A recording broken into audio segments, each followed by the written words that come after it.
All right, everybody. Welcome to Let's Talk Real Ball. This is Sports Freak from Detroit coming back at you. Well, we just got through the first exciting weekend of college football. There were some good things that happened and some bad things that happened, especially for yours truly. But I'll get to that in a little while. Right now, I'd just like to talk about some of the things that I saw: Michigan, Alabama, Miami, and of course FSU. Let's start with Michigan. Well, Uh, I saw a team that was I would say outcoached, not really, but Notre Dame's just better. Notre Dame played better. They looked better. Shane Patterson looked a little bit overwhelmed at times, but he'll be all right. He's just too good of a quarterback. He played in the Southeastern Conference. He can handle the Big Ten, and he'll be just fine. Uh, my issue more than anything else with Michigan is that Notre Dame always seems to be like a step ahead in play calling and in every aspect of it. But that will even itself out. Mr. Harbaugh on the after the game in the interview said it will be just starting over. Well, in a way that's kind of what it is. You start over. You see what mistakes that were made, what needs to be corrected, and things like that. And that's fine. That's protecting your players, and that is a perfect. It was a good answer. Uh, the other game that I was fascinated by was Alabama. Once again, Alabama, as you can see, is the best team in the country, and they went out there and just proved it. The decision to start Tua was definitely the right one. He is much better than Jalen. Jalen doesn't hurt you. Jalen Hurts, get it? Uh, but he's not going to make the big mistake. That's what I mean. He's not going to hurt you, but he also won't take you over the hill, over the top. Tua can't. Tua can take you around, can take you over, or can take you right through you. Either way, he's going to take you. So he's the real deal. There's loaded in talent, first string, second string.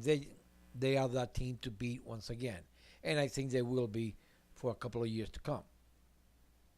The other game that I found interesting is in Miami.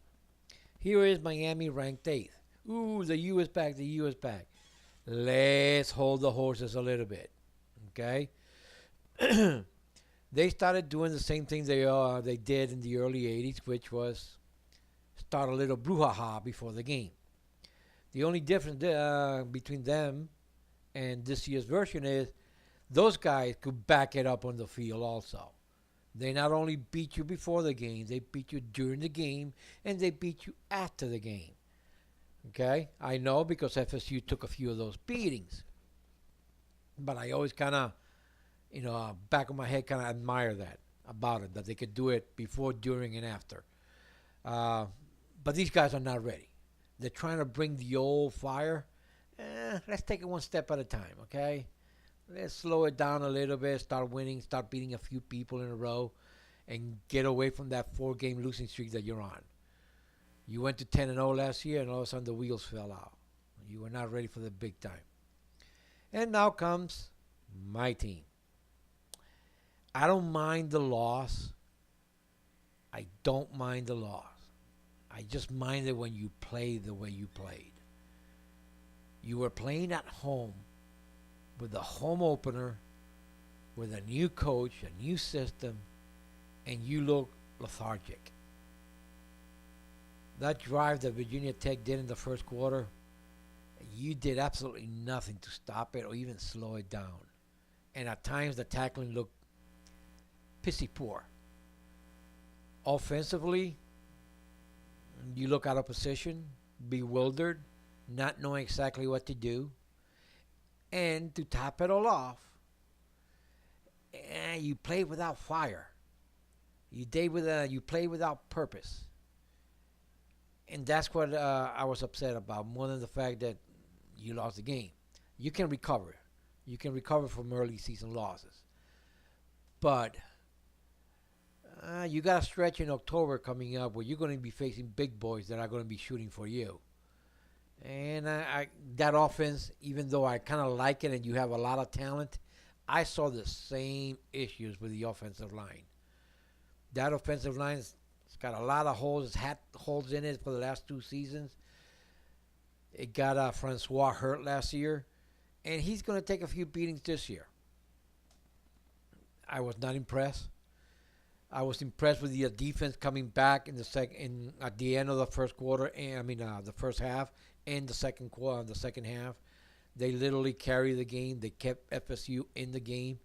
FSU turned the ball over 5 times. You're not going to beat too many people turning the ball over 5 times. You're just not. You were 1 for 4 inside the red zone. Not good. And that one was a field goal. Not good. So, you play at home again next week against the Sisters of the Blind. No offense taken, no offense given.